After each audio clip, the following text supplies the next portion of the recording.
Take a look at a giant apple tree. It stands tall and healthy, but how does it get the strength to stay that way?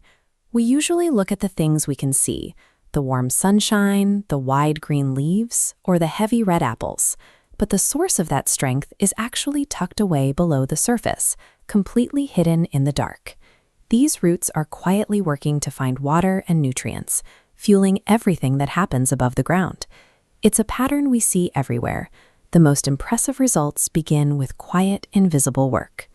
There was a man named John who spent his life helping people in India. He wanted to share God's love with everyone he met.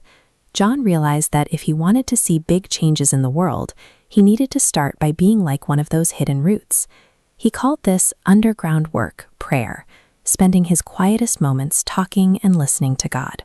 He believed he couldn't support the people he saw every day unless he first spent time in the place where no one could see him. When John went into his room to pray, he didn't start by reciting a long list of things he wanted. He would kneel down and wait in total silence. Sometimes he would sit there for several minutes without saying a single word. He did this to make sure he was actually in the presence of his friend Jesus before he began to speak. For John, prayer was a conversation between two friends, and that meant he had to be ready to listen. Eventually, the work John did in private began to show up in the lives of the people around him. In this photograph, you can see the faces of the children in the communities where John worked. These families began to gather and grow together because of the work John started on his knees. This image shows a small brick church where those same people could finally meet.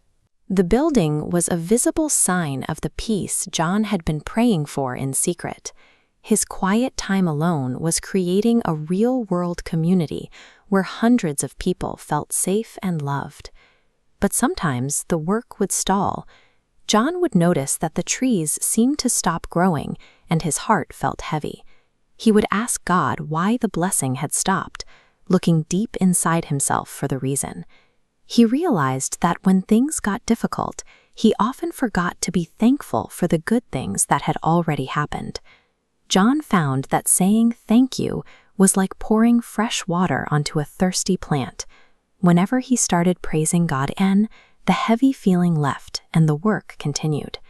Gratitude acted like a key that opened up his heart so he could keep helping others.